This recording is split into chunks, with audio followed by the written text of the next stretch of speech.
Boa noite, a graça e a paz do Senhor. Um privilégio muito grande estar aqui com os irmãos e irmãs. E eu quero conversar com vocês sobre a questão da decepção. Eu chamei de a prosperidade da decepção. Antes eu gostaria de ler com você dois textos das Escrituras que falam de uma luta que a gente tem na história da igreja desde os tempos primitivos da igreja. O primeiro texto está em Mateus, capítulo 3, a partir do versículo 1. Mateus, capítulo 3, a partir do verso de número 1.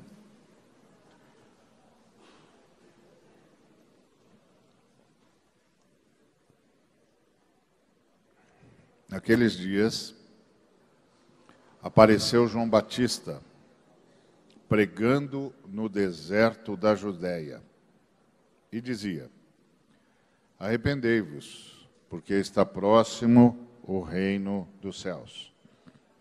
Porque este é o referido por intermédio do profeta Isaías.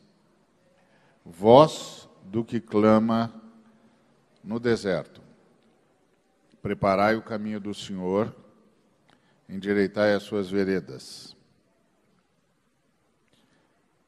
E esse texto é interessante porque ele fala de João como um porta-voz, como cumprimento de uma profecia de Isaías, e que João era um porta-voz. E ele era um porta-voz de Deus.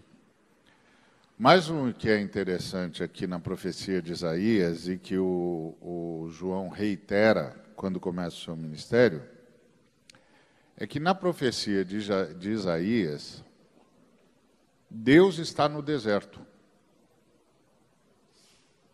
Porque o texto diz assim: voz do que clama no deserto. Não é voz que clama no deserto, mas voz daquele que clama no deserto. Então a pergunta é: o Isaías é a voz de alguém que está no deserto. Quem é que está no deserto? Quem está no deserto é Deus. E isso é interessante na profecia de Isaías, porque o que Isaías está dizendo é que Deus, que quando chegar o grande dia, quando vier o Messias, porque você sabe, tanto quanto eu, que João vem para preparar o caminho do Messias. Então, este aqui é o grande dia, o dia esperado por todos, o dia da chegada do Messias. E o Isaías profetizou esse dia, só que ele deu uma informação curiosa. E a informação curiosa que ele deu foi a seguinte: que quando chegar o grande dia da chegada do Messias, Deus estará no deserto. Deus não estará no templo de Jerusalém. Deus estará no deserto. Por que Deus foi para o deserto? Eu penso que a resposta a essa pergunta está em Lucas, também capítulo 3, também a partir do versículo 1. Evangelho segundo Lucas, capítulo 3, a partir do verso 1.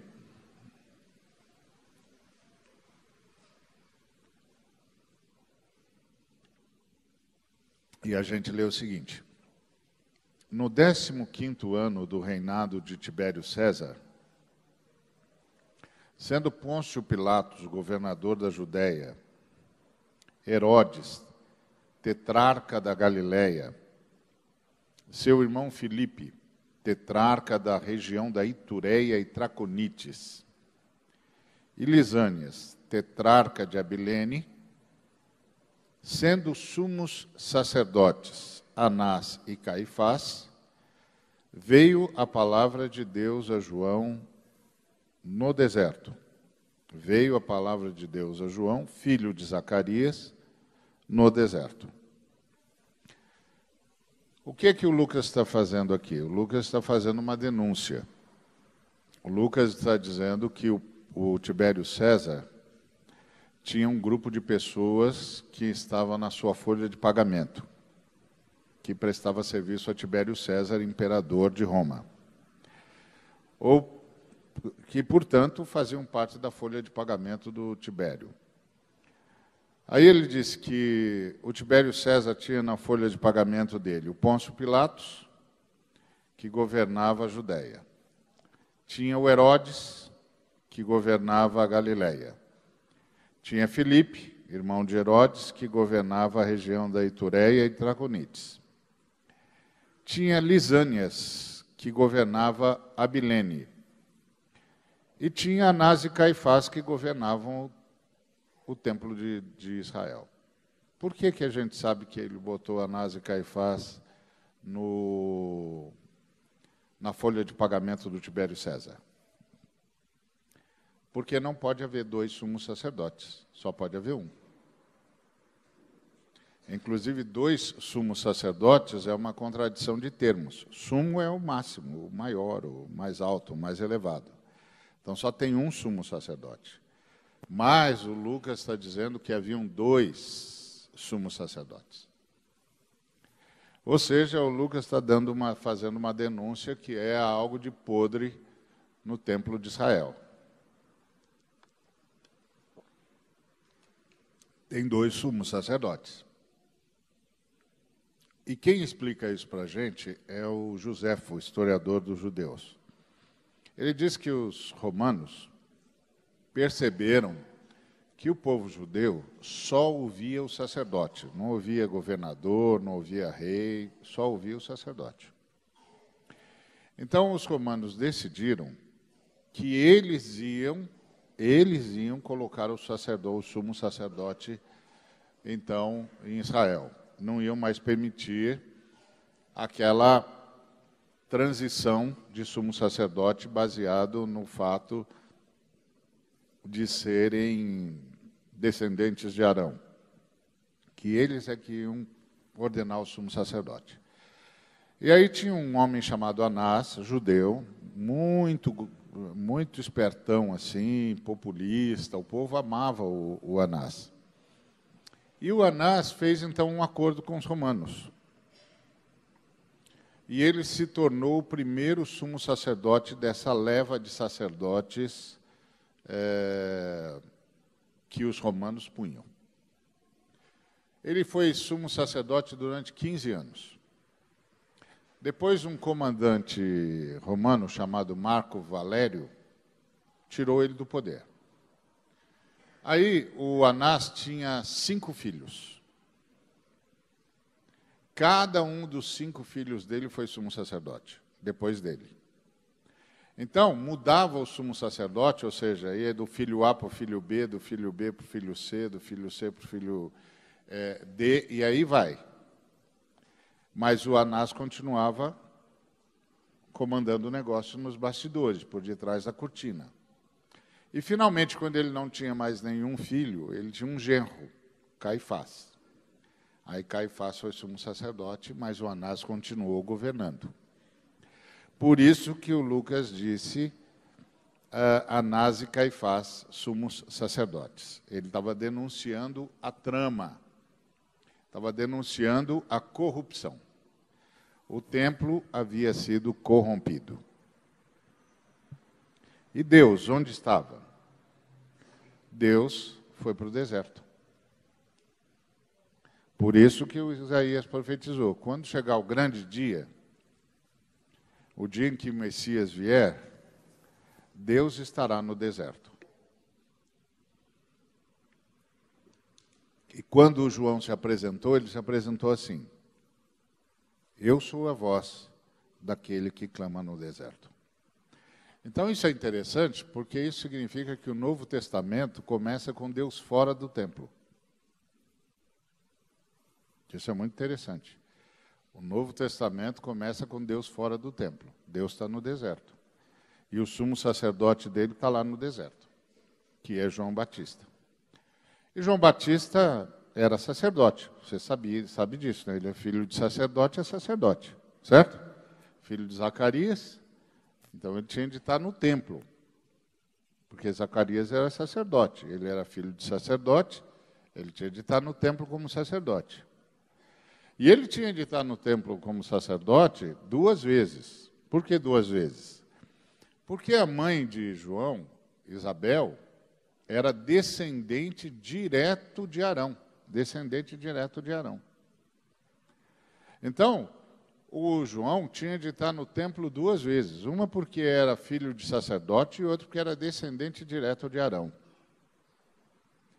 Mas ele estava no deserto. E por que o João estava no deserto? Porque Deus estava no deserto. Deus foi para o deserto e levou o sumo sacerdote dele para o deserto. E isso custou caro para o João. Porque o João é um sujeito que apareceu já com seus 30 anos, igual Jesus, porque a diferença dele, entre ele e Jesus eram de meses. Imagina um sujeito que nunca fez a barba e nunca cortou o cabelo. Não entrava na igreja hoje de jeito nenhum. Nunca fez a barba, nunca cortou o cabelo e ainda não usava roupa decente. Usava pelo de camelo e comia gafanhoto e mel silvestre. Bom, ele era um nazireu, né? Ele fez voto de nunca provar álcool, nunca cortar o cabelo e nunca fazer a barba. É um negócio interessante. E ele era o sumo sacerdote de Deus. Ele veio do deserto, porque Deus estava no deserto. Quando os romanos entraram no templo, Deus foi para o deserto. E como ele era sumo sacerdote de Deus, sumo sacerdote não pode vestir roupa comum, só pode vestir as roupas sagradas. Como as roupas sagradas estavam na mão dos romanos, e ele era o sumo sacerdote, não podia usar roupa comum, Deus o mandou usar pelo de camelo. O sumo sacerdote não podia comer comida comum, só podia comer comida sagrada. Mas as comidas sagradas agora estavam com os romanos. Mas ele era sumo sacerdote e ele não podia comer comida comum. Então o Senhor mandou ele comer gafanhoto e mel silvestre. O João não era só um profeta, ele era uma parábola viva da indignação de Deus. Uma parábola viva da indignação de Deus. Muito bem, então o Novo Testamento começa complicado, porque ele começa com Deus fora do templo. Agora, outro texto que eu queria ler com o irmão, está lá em Apocalipse.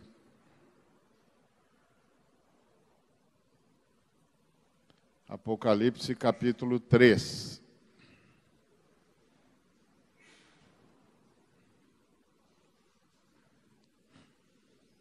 Versículo 20. Todo mundo conhece esse texto de cor, né? É a palavra do Jesus para Laodiceia. Eis que estou à porta e bato. Se alguém ouvir a minha voz e abrir a porta, entrarei em sua casa e cearei com ele e ele comigo. Muitos de nós usam esse texto para pregar o evangelho, para dizer para o sujeito, abre a porta para Jesus. Jesus quer entrar na sua vida. Que é legal. Muita gente já veio a Jesus com esse texto. Eu quero que Jesus entre na minha casa. E tá bom, ok. Querer que Jesus entre em casa já é uma grande coisa. Mas esse texto, na verdade, está dizendo que Jesus está fora da igreja. Está dizendo que Jesus está batendo a porta da igreja e dizendo, escuta, pessoal, está tudo bem aí dentro? O culto está legal? Música está jóia? E nos louvores maravilhosos? Só tem um detalhe.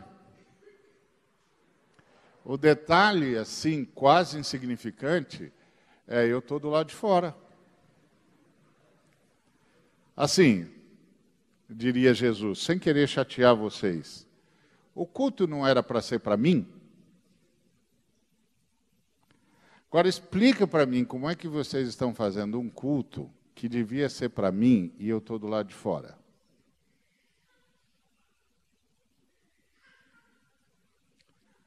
Aí Jesus diria, assim, não quero chatear vocês, mas não tem alguma coisa errada aí? Não tem alguma coisa aí que está fora do eixo? Então esse é o ponto. A igreja de Jesus, desde quando nasceu, nasce dentro dessa angústia. Dessa luta pela igreja. Porque o Novo Testamento começa com Deus fora do templo e termina com Jesus fora da igreja.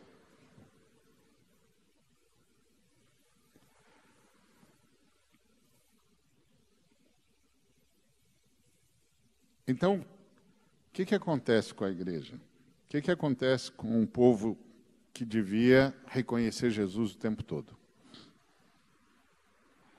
E que Jesus não precisaria estar batendo a porta.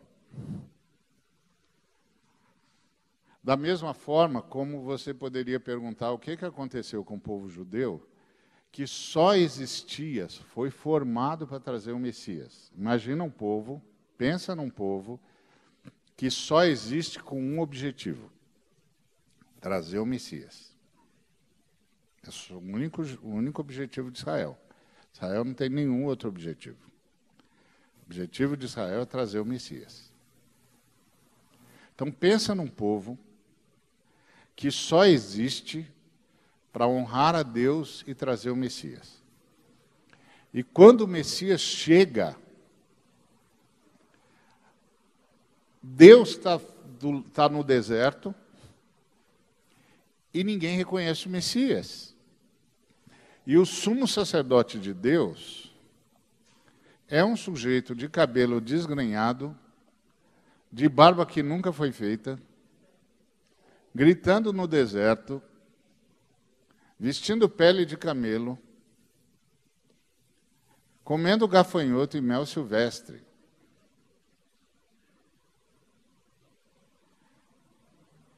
O que aconteceu com o povo de Israel, senhor? Porque você sabe que a missão de Israel era uma missão na história. A missão de Israel era trazer o Messias para dentro da história. Porque Deus prometeu uma criança lá em Gênesis 3,15. Essa criança precisa nascer, né? Deus diz que a mulher vai dar à luz a uma criança e que essa criança vai esmagar a cabeça de serpente. Aleluia. Só tem um problema agora. Qual? A criança precisa nascer, né? A criança precisa vir para dentro da história. Nascer entre os homens. Deus forma um povo só para trazer a criança. Aí quando a criança chega lá no povo, Deus que formou o povo só para trazer essa criança, está no deserto. E essa criança está no mato sem cachorro, porque os caras que deviam trazê-la não o reconhecem mais. Olha que situação. Olha que situação. Veio para o que era seu e os seus não o receberam. Ótimo. Aí ele diz, não tem problema, está tudo certo. Eu vou padecer mesmo, eu ressuscito ao terceiro dia, minha vida ninguém toma, eu a dou, está tudo certo, a coisa está na minha mão. E não tem problema, eu vou edificar a minha igreja. Eu vou edificar a minha igreja. E as portas do inferno não vão prevalecer contra ela. Aí a gente vai para o último livro da história do Novo Testamento. E Jesus, que formou a igreja, que chamou a igreja de sua, está do lado de fora. Do mesmo jeito que quando ele chegou, o pai estava do lado de fora.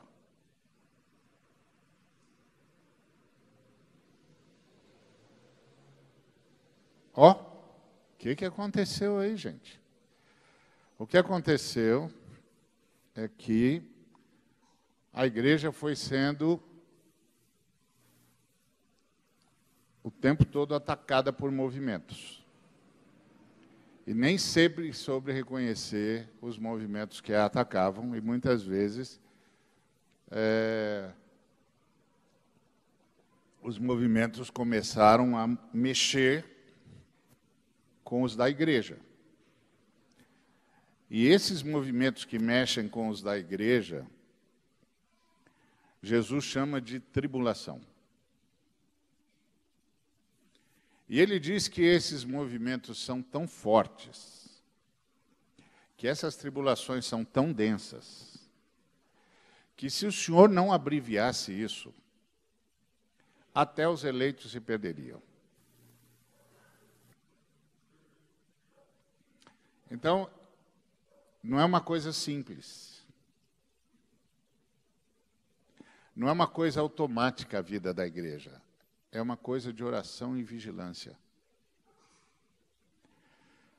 Por exemplo, quando na década de 80 a teologia da prosperidade chegou ao Brasil, ela veio como uma nova tese sobre a fé.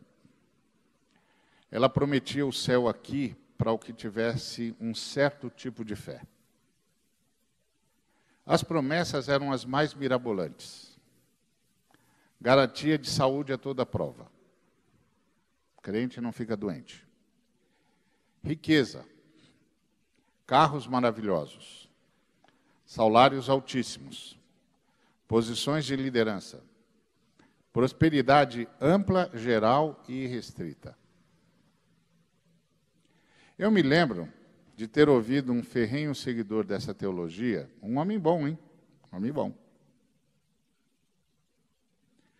Que me disse que quem tivesse fé poderia, inclusive, negociar com Deus a data da sua morte. Ele falou para mim. Esses ouvidos, que se não forem arrebatados um dia vão ressuscitar, ouviram. Ele falou para mim.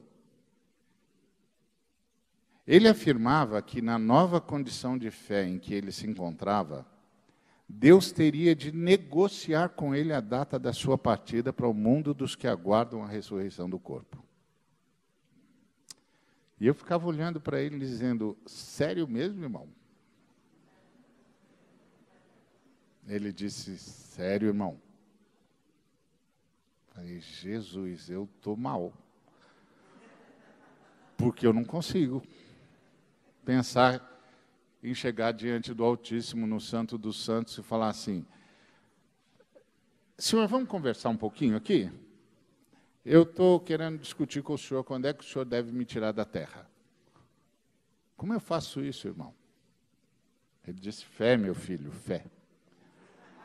Então eu disse, sim, senhor, eu vou buscar essa fé, então. Há mais de 20 anos a gente está lutando com isso. Talvez a grande pergunta sobre essa teologia seja como é que essa teologia tem conseguido permanecer por tanto tempo.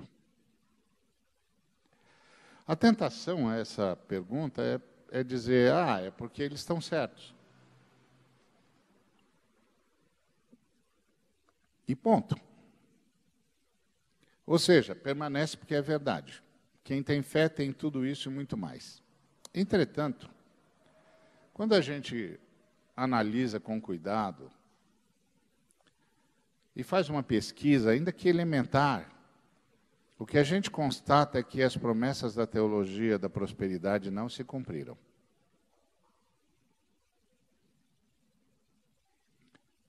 E, de fato, nem poderiam. Quando as regras da exegese e da hermenêutica são respeitadas, a gente percebe que não tem respaldo bíblico para isso. E que isso, na verdade, gerou um montão de gente decepcionada. Alguns voltaram para o mundo, outros mudaram de confissão de fé, e outros são chamados de os sem igreja. Mas qual a razão da longevidade dessa teologia? Eu acho que, em primeiro lugar, a vida longa dela se sustenta pela criatividade. Os pregadores dessa mensagem estão sempre se reinventando. Inclusive, um dos mais expoentes pregadores dessa mensagem chamou agora tudo que faz de show. De fato, é um espetáculo mesmo. E é um espetáculo às custas da boa-fé do povo. Mesmo os mais discretos estão sempre expondo o povo. Em alguns casos, quanto mais simplório o povo, melhor. Em outros, quanto mais bonita, e note-se o feminino, melhor. Então a gente vê os testemunhos e você diz, engraçado, parece tudo igual ao mundo. Além disso, eles são, como eu disse, muito criativos. Um dia é passar pela porta X, outro dia é tocar a trombeta Y, outro dia é empunhar a espada Z, outro dia é se cobrir do manto X, e por aí vai. Isso sem contar os amuletos, ungidos, as águas fluidificadas, as bênçãos especiais. E as suas igrejas são verdadeiros movimentos de massa, dirigidos por pop stars. Pop stars que tornam amadores os mais respeitados animadores da TV brasileira. Eles não conseguem ser tão bons quanto os pop stars desse movimento. Em segundo lugar, a vida longa se mantém pela penitência. Os pregadores dessa teologia descobriram que o povo gosta de pagar pelos benefícios que recebe. Algo como não dever nada a ninguém. Fruto da cultura de penitência que é amplamente disseminada na igreja romana medieval. Aliás, que provocou, inclusive, a reforma protestante. Nessas igrejas, tudo é pago. Ainda que cada movimento financeiro seja chamado de ofertas, trata-se na prática de pagamento pela bênção. Deus, nesse movimento, foi transformado num gordo e avaro banqueiro que está pronto a repartir as suas benesses para quem pagar bem. Assim, o fiel é aquele que paga, e paga pela fé. A oferta nessas comunidades é a única prova de fé que alguém pode apresentar. Na Idade Média, como até hoje entre os romanos, Deus podia ser pago com sacrifícios, tais como carregar a cruz por um longo caminho, num arremedo assim da Via Crucis de Jesus, ou subir de joelhos um número absurdo de degraus, ou, em último caso, acender uma velinha qualquer. Bom, não é preciso dizer que a maioria escolhia a vela, mas isso era no romanismo. Nesse novo movimento, a perspectiva é outra. Quem quer prosperidade, cura, promoção, carrão e outros benefícios similares, tem de pagar. Tem de pagar em moeda corrente. Afinal, dinheiro chama dinheiro, diz a crença popular. E tem de pagar antes de receber. E se não receber, não pode reclamar, porque Deus sabe o que faz.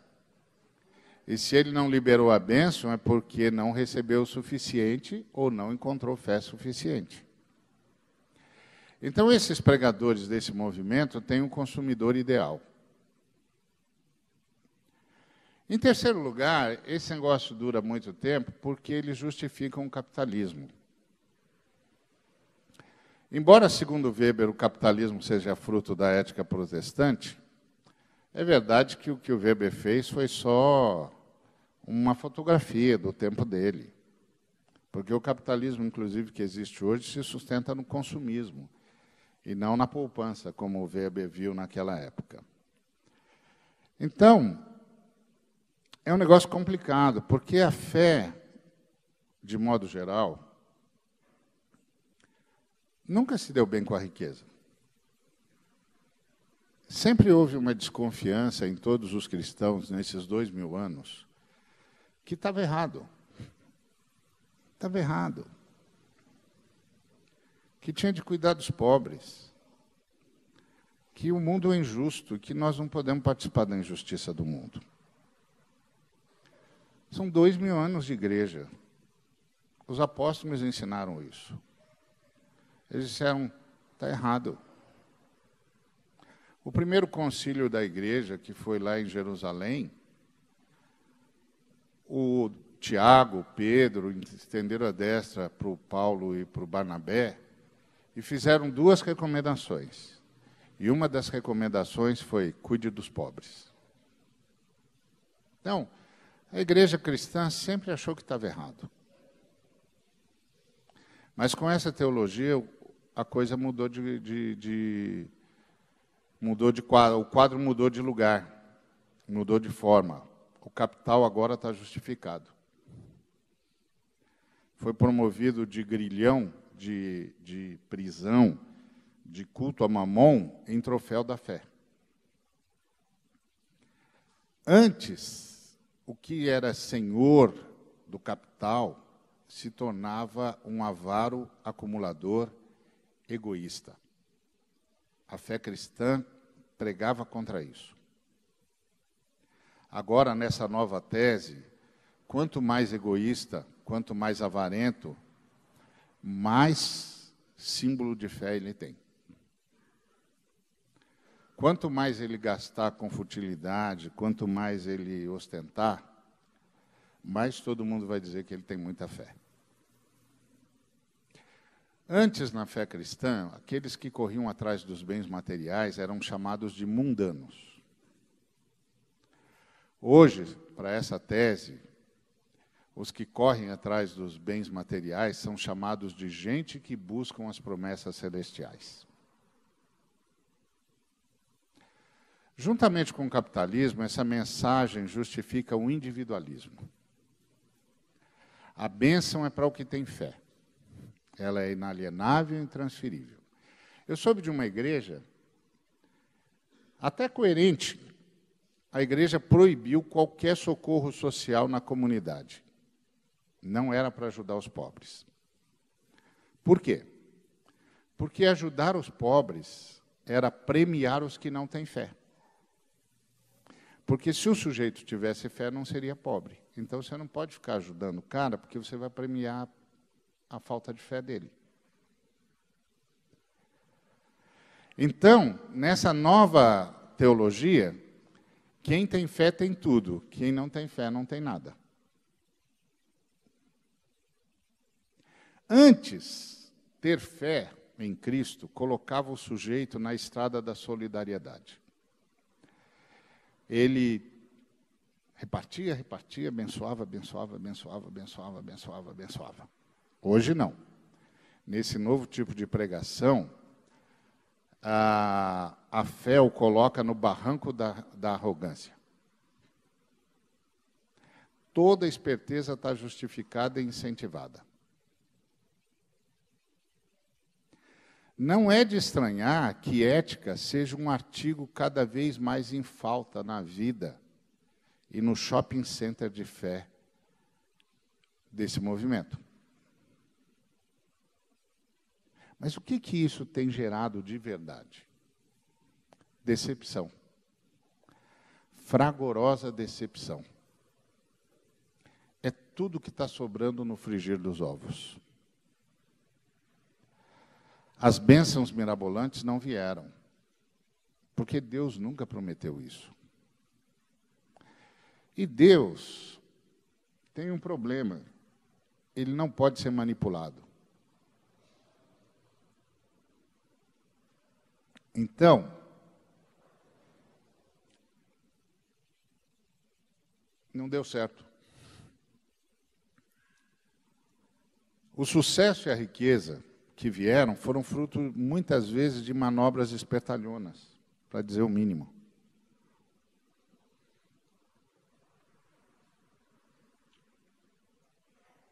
Muito mais manobras do que fé. Aliás, para muitos foi ficando claro que o que chamavam de fé nada mais era do que uma ganância que cega. E o antigo conto do vigário foi substituído pelo conto do pastor. Gente ouve que ficou doente, mas escondeu. Perdeu o emprego, mas mentiu. Acreditou ter recebido a cura. Encerrou o tratamento médico e morreu. Um bocado de gente tentando salvar as aparências, tentando defender os seus líderes de suas próprias mentiras e deslizes éticos e morais. Um mundo meio esquizofrênico entrou em pânico. O individualismo acabou por gerar frieza, solidão e, principalmente, perda de identidade. Porque a gente só se torna gente em comunidade.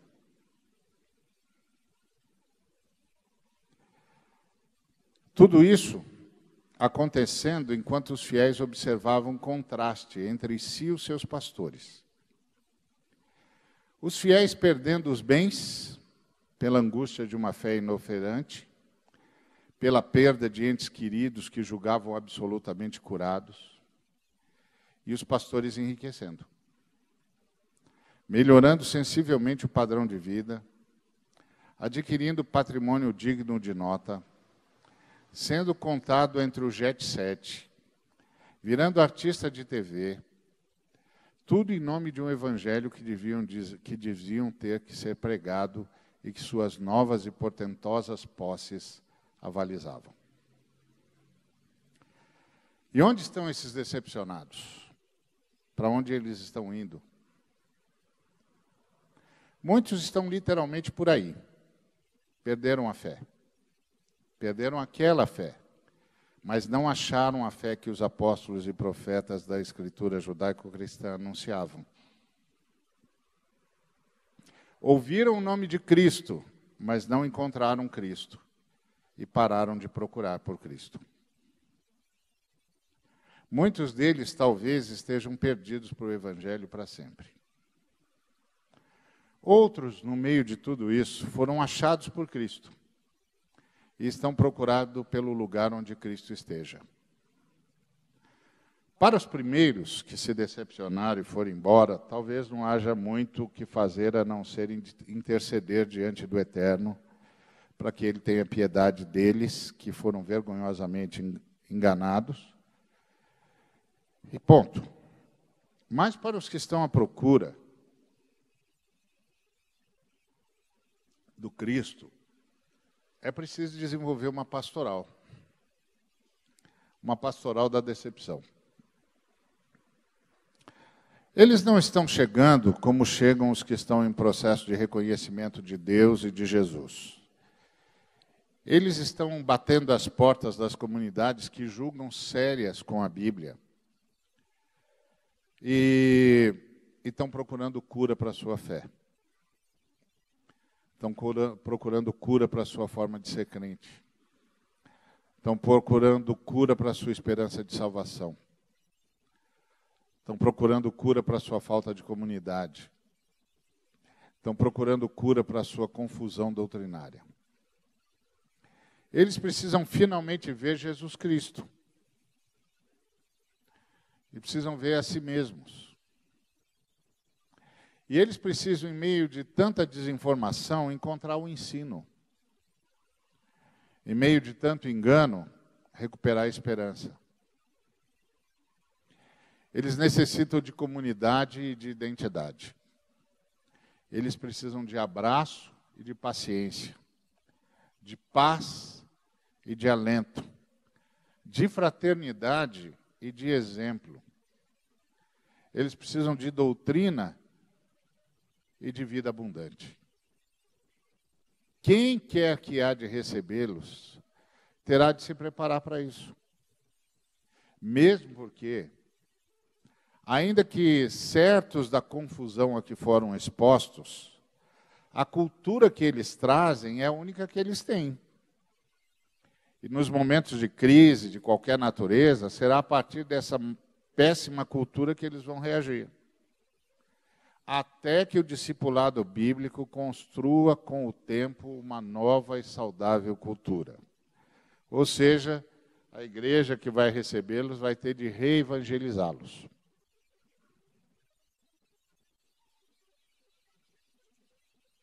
Então, hoje a igreja de Jesus, para além de tudo que constitui a sua missão, tem de corrigir os erros que em seu nome e em muitos casos sob o seu silêncio foram e ainda estão sendo cometidos.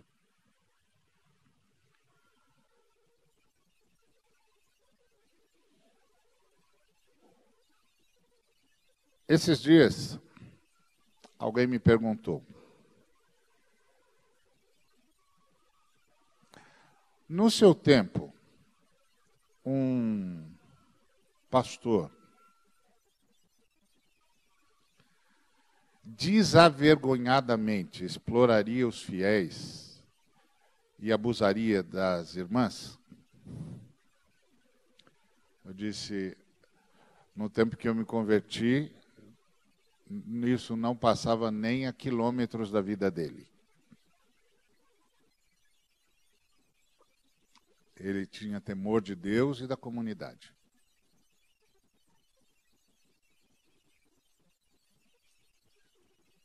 Ele disse para mim, no seu tempo, os pastores seriam presos por crimes hediondos.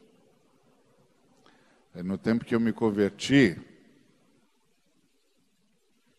não dava nem para pensar na possibilidade de um pastor cometer um deslize, quanto mais um crime hediondo.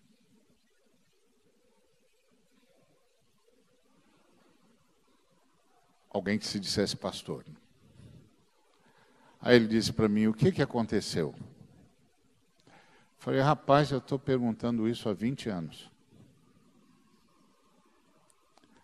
Há 20 anos, todas as vezes que eu me ajoelho, eu pergunto para Deus, Deus, o que aconteceu?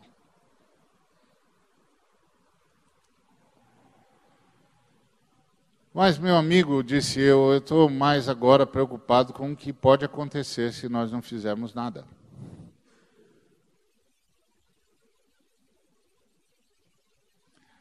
Se nós não começarmos a dizer pura e simplesmente a verdade. Tipo, quem ama Jesus não vive desse jeito. Tipo, quem tem o Espírito Santo não é assim.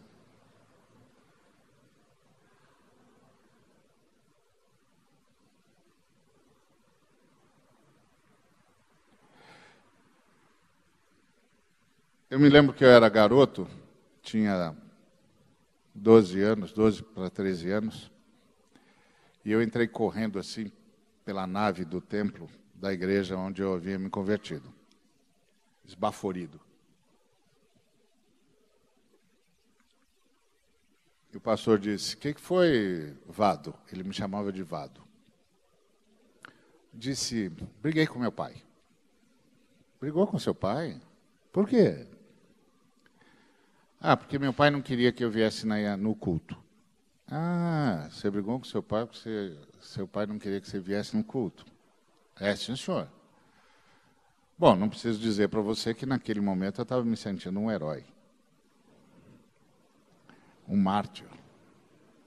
Que enfrentou o pai para vir ao culto. O pastor virou para mim e disse, meu filho, e antes você brigava com seu pai também? Eu disse, brigava, é mesmo, pelo quê? Eu disse, futebol. Gostava demais de jogar futebol. E às vezes meu pai dizia que não podia, eu brigava. Ele falou, meu filho, então você mesmo não mudou, né? Só mudou o motivo pelo qual você briga. Deixa eu explicar para você de novo o que é o Evangelho, meu filho. Eu nunca mais esqueci disso. Nunca mais. Do pastor, chamando o menino de 12 anos, que estava se sentindo um herói, e dizer, meu filho, deixa eu explicar para você direito o que é o Evangelho. E aí você pode me perguntar, e aí, o que você fez depois do culto? Falei, que culto? Ele me mandou de volta para casa. E você poderia dizer assim, e aí, Ari, o que você fez depois do culto? Que culto? Eu não fiz nada depois do culto. O pastor terminou de me explicar o que era o Evangelho e disse, então, meu filho, pode voltar. E eu disse, para onde? Para sua casa. Não, pastor, já estou aqui. Não, filho, aqui desse jeito não dá, não. Volta para casa, pede perdão para o papai e fica. Falei, pastor. Ele falou, isso, tá bom assim? Você entendeu? Eu disse, sim, senhor. Sim, senhor. Voltei para casa. Imagina, adolescente. Pai, perdão. Voltei. Meu pai tinha um vozeirão. Muito bem, meu filho. Como foi que você percebeu isso? Falei, o pastor me chamou lá na sala e... esse homem é interessante. Me mandou para o quarto. Vai para o quarto. Quando meu pai mandava para o quarto, a gente já sabia melhor e mesmo. Então, eu imediatamente fui. Aquela hora ele não precisava fazer mais nada. O pastor já tinha dado a surra. O que houve com o Evangelho? O que houve com a ideia de que ser cristão é ser gente que se parece com Jesus?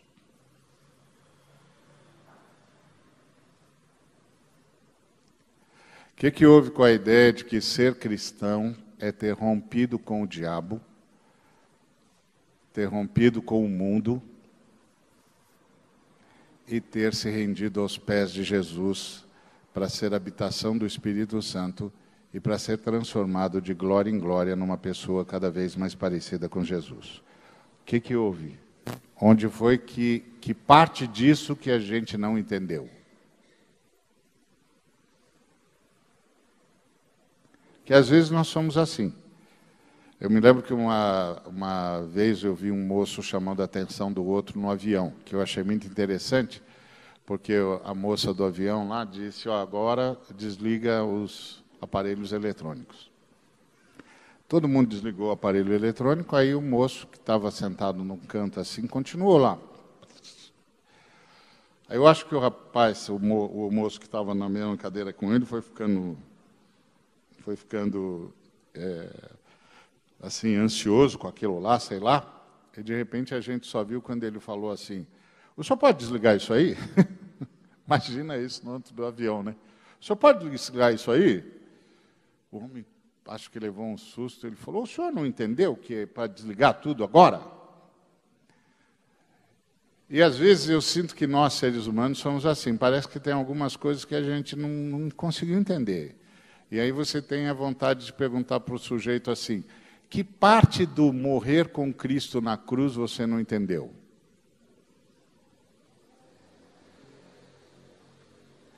Que parte do abandonar tudo e seguir Jesus você não entendeu? Sim. Qual dessas partes não ficou clara? Por exemplo, que parte do ter bom testemunho você não entendeu?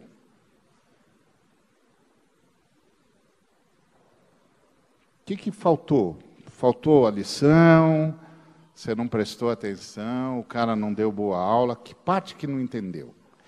Então a igreja, agora isso não é uma novidade. Como eu disse, o Novo Testamento começa com Deus fora do templo e termina com Jesus fora da igreja. O que quer dizer? Que entre a mensagem de João Batista e a volta de nosso Senhor e Salvador Jesus Cristo, nós estaremos lutando pela igreja. Lutando para que a igreja não expulse Jesus. Ó!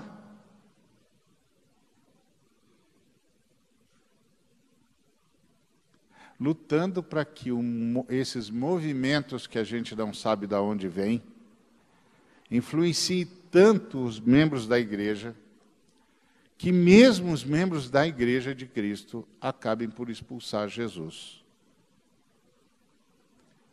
E aí Jesus tem de ficar batendo a porta para acordar os que são da igreja, porque ele diz assim, quem tem ouvidos para ouvir, ouça. Então ele vai acordar um grupo de pessoas.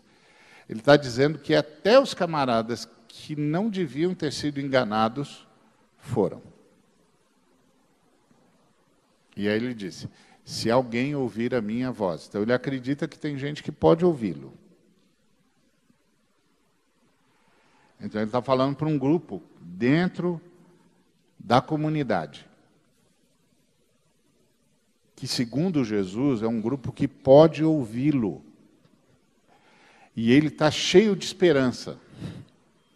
E a esperança dele é de ser ouvido pelos seus, porque o que ele está dizendo é que os seus também foram enganados. Mas que ele está batendo insistentemente, porque ele tem uma esperança. A esperança que ele tem é que os seus, os que têm ouvidos para ouvir, como ele sempre termina as cartas dele, o ouçam. Então, nós precisamos ter uma pastoral da decepção para os decepcionados e temos de ter uma pastoral da audição, que é a pastoral para ouvir Jesus o tempo todo. De tal maneira que Jesus não tenha de chegar a essa situação triste, de ficar batendo a porta de um pessoal que está lá dentro cantando para ele. Então imagina Jesus dizendo, meu filho, tem alguma coisa errada, meu filho, porque você jura que está cantando para mim e eu juro que não estou ouvindo. E o pior, meu filho, é que nem eu estou te ouvindo e nem você está me ouvindo.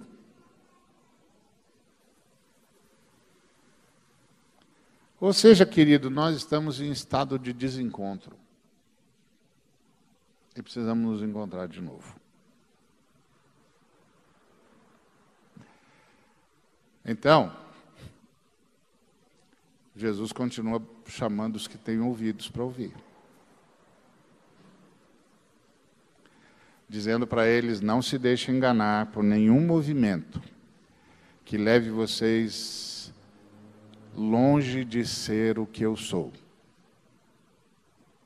Longe de serem meus imitadores.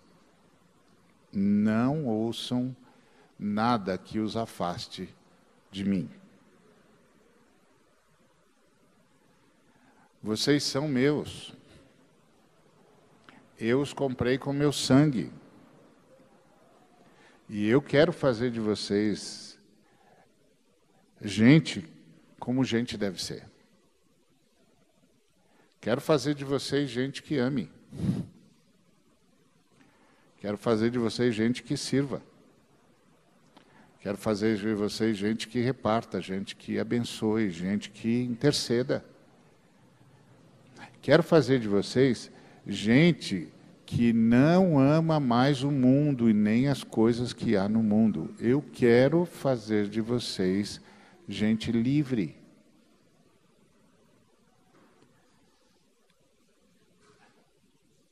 Não sigam nenhum movimento que afaste vocês disso.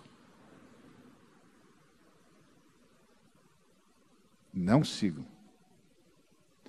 Não acredite que eu abençoo vocês com riqueza. Eu abençoo vocês com solidariedade.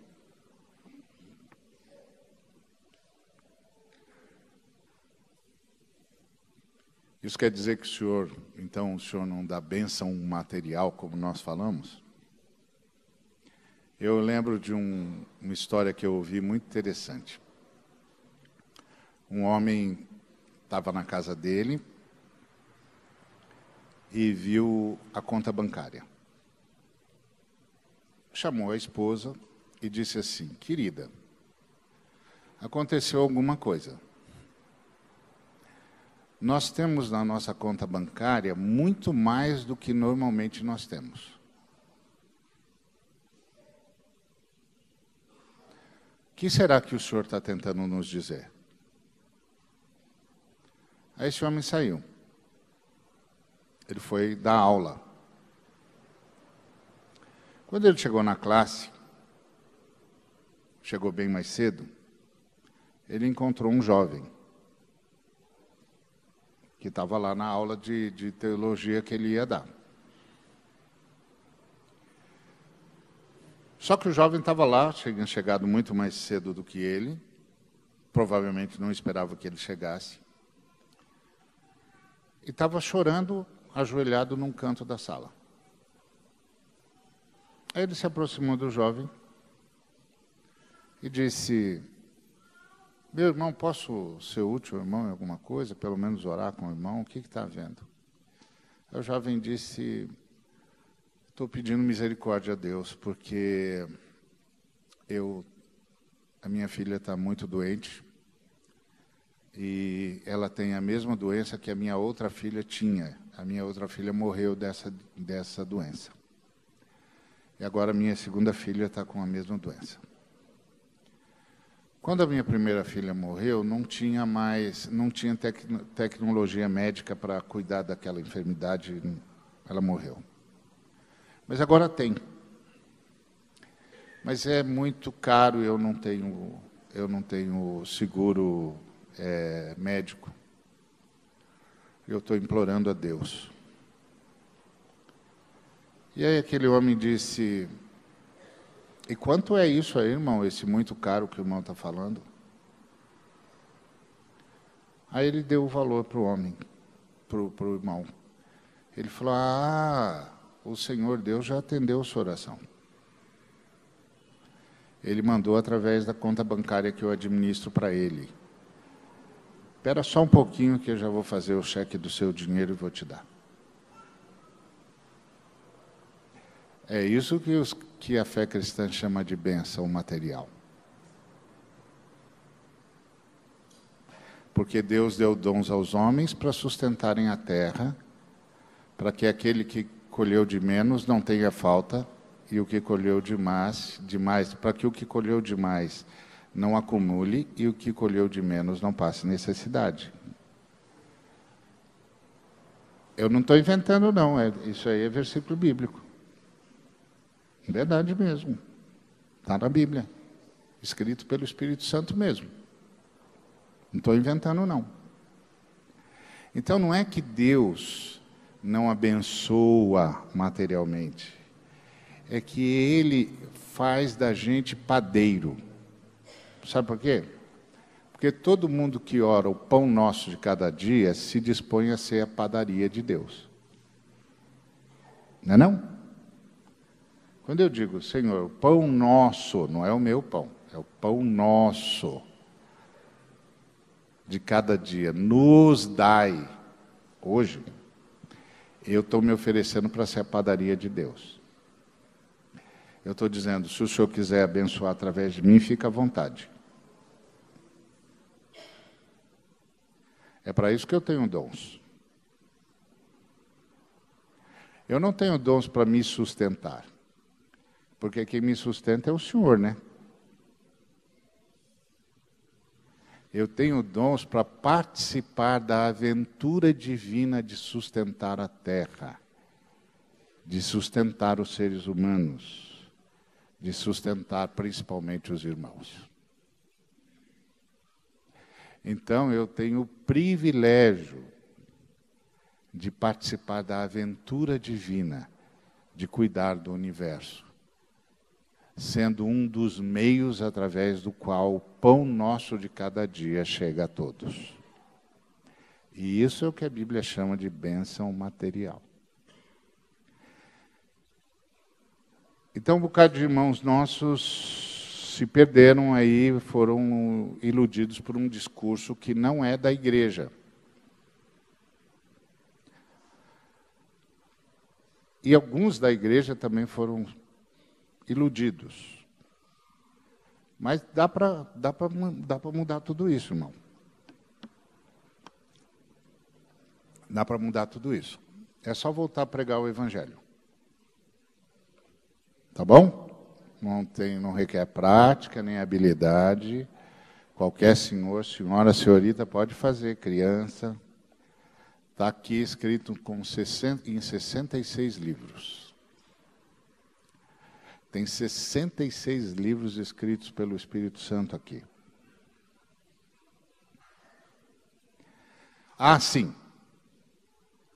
Qual é o grande equívoco que esse povo, até bem intencionado, lembra que eu falei do homem que falou para mim, você pode negociar a... Pai, você pôs aquele negócio lá, eu nem vi, porque não dá para eu ver daqui. Aquele homem que disse para mim que dava para negociar a morte com Deus, ele falou para mim. Ele falou assim, ó, você pode negociar com Deus quando você quer ir embora. Eu fiquei pensando, e se eu quiser ir embora antes que Deus queira? Mas eu não falei para ele, porque ele era um homem muito bom, eu fiquei sem jeito. Aí, ele era um homem bom mesmo, mas ele estava iludido por esse discurso. Então, a gente precisa voltar a pregar o Evangelho. E qual foi o equívoco dele? O equívoco dele foi que ele confundiu o Antigo com o Novo Testamento. No Antigo Testamento, a gente lê a história de como Israel tinha uma missão na história para o bem da humanidade. Então, Israel tinha de trazer para dentro da história a criança prometida lá no Gênesis 3,15. E essa criança tinha endereço para nascer. Belém e Efrata, disse o profeta Miqueias. Então, o povo de Israel tinha de ir para a terra onde a criança tinha de nascer e tinha de ficar lá. E o Senhor prometeu para Israel que se Israel cooperasse com ele, ele ia trazer a criança e Israel ia comer o melhor da terra de Israel, não o melhor do planeta Terra, o melhor da terra de Israel. Que o Senhor ia fazer maná, leite e mel em Israel, que é um milagre, hein? Todo mundo que conhece Israel sabe que isso é um milagre, porque aquilo lá é um mar de pedras. Mas o Senhor ia intervir. Se eles cooperassem. Se eles não cooperassem, a situação deles ia ficar difícil. Mas o Senhor ia trazer a criança do mesmo jeito, porque o Senhor tinha de trazer a criança, porque o que estava em jogo era a salvação da humanidade. Então, para Israel, as bênçãos eram terrenas. Porque eles tinham de ir para uma terra e tinham de ficar lá. porque lá é o endereço onde a criança vai nascer. Então, eles tinham uma missão na história para o bem da humanidade. Já a igreja do Novo Testamento, ela tem uma missão na humanidade para o bem da história. A missão da igreja do Novo Testamento não é ficar, é sair.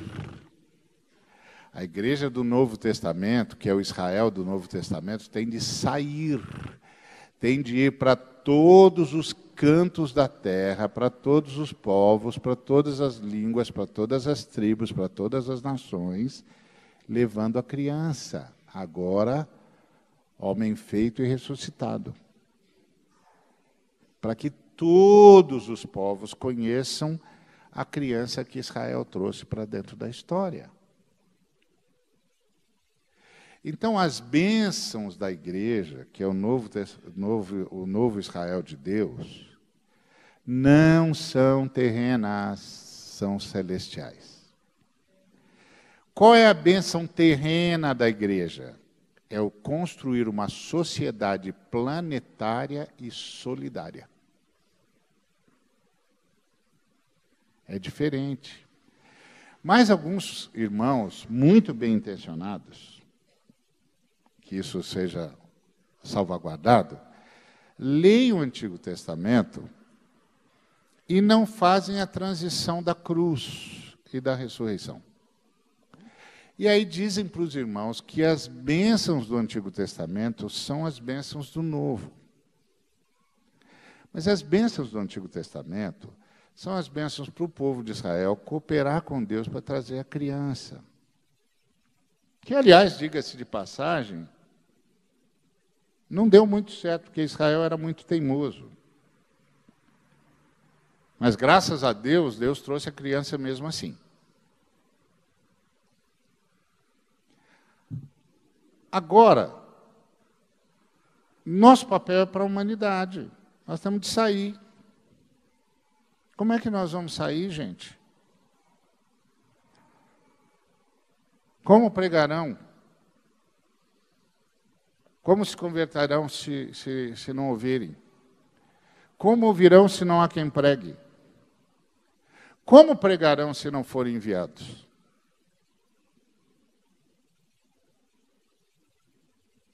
Esse é o ponto. Uma igreja que pensa com a categoria de Israel, em vez de sair, fica. Fica, não envia ninguém para pregar. Aí fica difícil, gente. Fica difícil. Não pegou o espírito do Evangelho.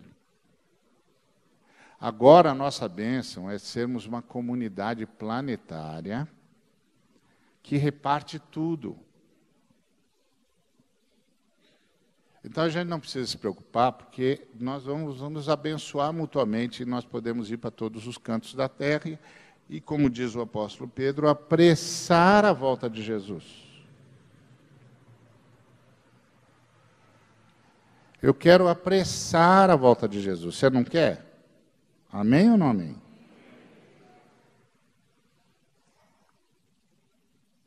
Então, para eu apressar a volta de Jesus, eu não posso ter sonhos de riqueza.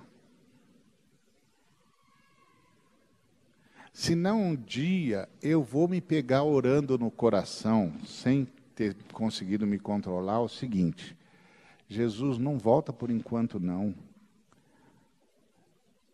Ainda não recebi aquela bênção. Eu vou pegar meu coração me traindo, porque assim, eu falo de um jeito que todo mundo acha que eu sou bem crente, né? Para os irmãos não ficarem escandalizados comigo, mas um dia, o meu coração vai me trair. E eu vou dizer: Jesus, assim, eu até quero que o Senhor volte, mas dá um tempinho, vai.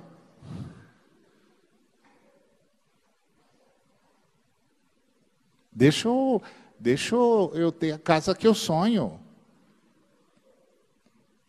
Deixa eu ter o carro que eu desejo. Deixa eu ter...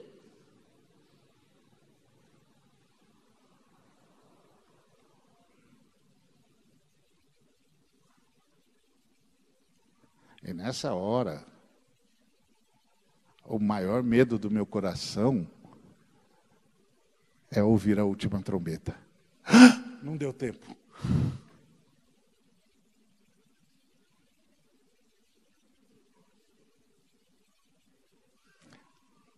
Você concorda comigo que tem alguma coisa que está fora do eixo?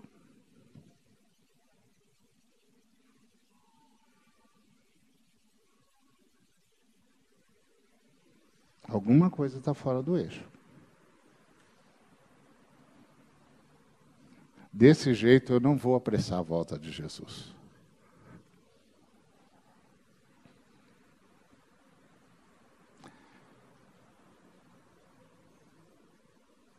Lembra-te de onde caíste, disse Jesus, e arrepende-te. Eu vou entrar e vou cear com você, você vai cear comigo. Se arrependa. Lembra de onde você caiu e volta. Sou eu, lembra de mim? Sou eu que estou chamando você. Essa voz que está incomodando você durante o sono, sou eu. Essa voz que está fazendo você ficar inquieto, com aquela sensação de que tem alguma coisa que não está legal, sou eu. Eu estou batendo a porta. Tó, tó. Abre a porta, vai. Lembra de onde você caiu. Abandona esses sonhos que não são meus.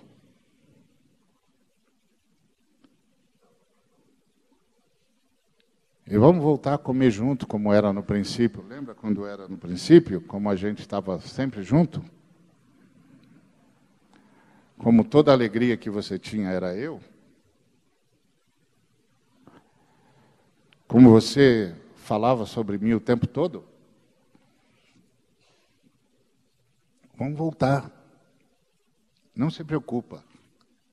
Eu faço novas todas as coisas. Se arrepende. Não se apega ao que você tem.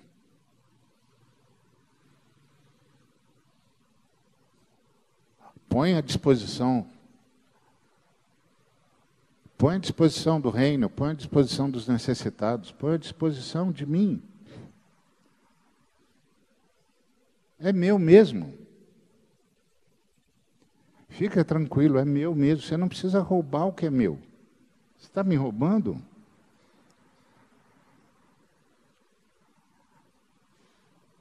E você não está me roubando porque você não dá o dízimo.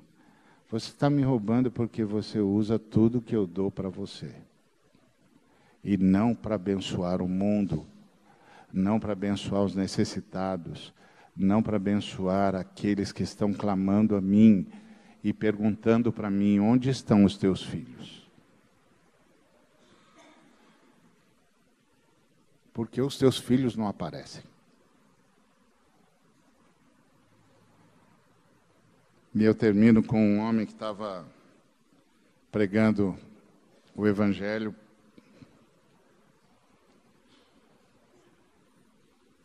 Um rapaz, e o rapaz disse para ele assim, você fica falando aí desse seu Jesus, que seu Deus é amor, que Jesus me ama, essas coisas todas. Onde é que o seu Jesus estava?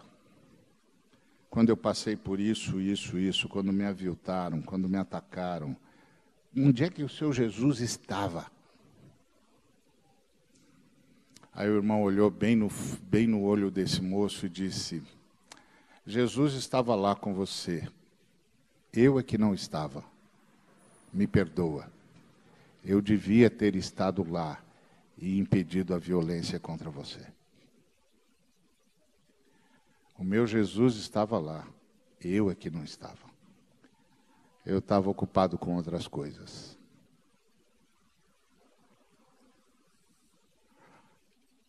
O apóstolo Paulo diz que toda a criação geme, mas não geme por Deus. geme pela manifestação dos filhos de Deus. Que toda criança que está sendo ser viciada agora, está levando um grito para Deus. E o grito que ela está soltando para Deus não é Deus onde o Senhor está. O grito que ela está soltando para Deus, segundo o apóstolo Paulo, é: Deus, onde estão os teus filhos?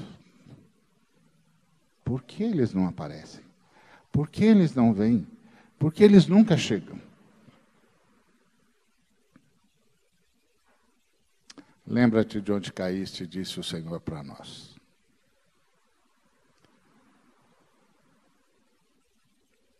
Ele disse que a gente pode se arrepender e que Ele faz novas todas as coisas. Ele faz a gente voltar a ser cristão de novo. E aí a gente vai poder atender esse pessoal que vem decepcionado e dizer para eles: fica aqui com a gente. Você vai ver Jesus Cristo de novo. Que Deus nos abençoe.